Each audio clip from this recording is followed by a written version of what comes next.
Hello guys, അപ്പോൾ കഴിഞ്ഞ വീഡിയോയിൽ നമ്മൾ ഒതുക്കലൊക്കെ ആയിട്ടും കൂടി.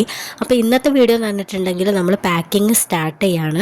അപ്പോൾ ഞാൻ വിചാരിച്ചു ഫസ്റ്റ് തന്നെ ബേബിയുടെ സാധനങ്ങളൊക്കെ എടുത്ത് വെക്കാനാണ്. അപ്പോൾ ഞാൻ കഴിഞ്ഞ വീഡിയോ തന്നെ പറഞ്ഞ പോലെ തന്നെ എനിക്ക് നല്ല പണിയാണ് കിട്ടിയത് കേട്ടോ.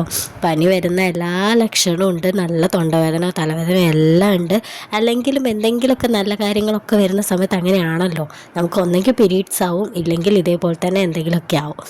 അപ്പം അതൊക്കെ മാറ്റി വെച്ച് നമുക്ക് പാക്ക് ചെയ്യേണ്ട കാര്യങ്ങളായിട്ടുണ്ട്. അപ്പം ഞാൻ ഇതേപോലെ എല്ലാ സാധനങ്ങളും ഒതുക്കി വെച്ചിട്ടുണ്ട്. വാവയുടെ സൈസിനനുസരിച്ച് ഡ്രസ്സുകളാണെങ്കിലും ഒക്കെ വെച്ചാൽ നമ്മൾ നേരത്തെ എടുക്കേണ്ട ഡ്രസ്സുകളൊക്കെ മേലെയും അതുപോലെ തന്നെ കുറച്ച് കഴിഞ്ഞ് ആവശ്യമുള്ള സാധനങ്ങളൊക്കെ ഏറ്റവും അടിയിൽ അങ്ങനെ തന്നെയാണ് വെക്കുന്നത്. കാരണം ഇനി അവിടേക്ക് പോയി കഴിഞ്ഞാൽ ബുദ്ധിമുട്ടാവരുതല്ലോ. അപ്പം അതിന് വേണ്ടിയിട്ട് കുറച്ച് ശ്രദ്ധിക്കുന്നുണ്ട്. പിന്നെ നമുക്ക് ഹാൻഡ് ബാഗിലേക്ക് വേണ്ട കുറച്ച് സാധനങ്ങളുണ്ട്, അതൊക്കെ മാറ്റി വെച്ചിട്ടുണ്ട്. അപ്പോൾ ഞാൻ കുറച്ചധികം കഷ്ടപ്പെട്ടു കേട്ടോ, കാരണം കുറച്ചും കൂടെ സാധനങ്ങൾ വെക്കാനുണ്ടായിരുന്നു ബാഗിൽ വാവയുടെ.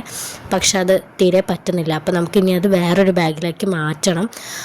പിന്നെ ആസ് യൂഷ്വൽ നമ്മൾ ഒതുക്കൽ പാക്കിങ് കാര്യങ്ങളൊക്കെ കഴിയുമ്പോൾ ചുറ്റും അലങ്കോലം ആവുമല്ലോ, ആ കാഴ്ചയാട്ടോ നിങ്ങൾ കാണണം. അപ്പോൾ ഞാൻ കുറച്ചധികം ടയേർഡായിട്ടുണ്ട്, കാരണം വയ്യായികം കൂടെ വന്നുകൊണ്ടാണ്.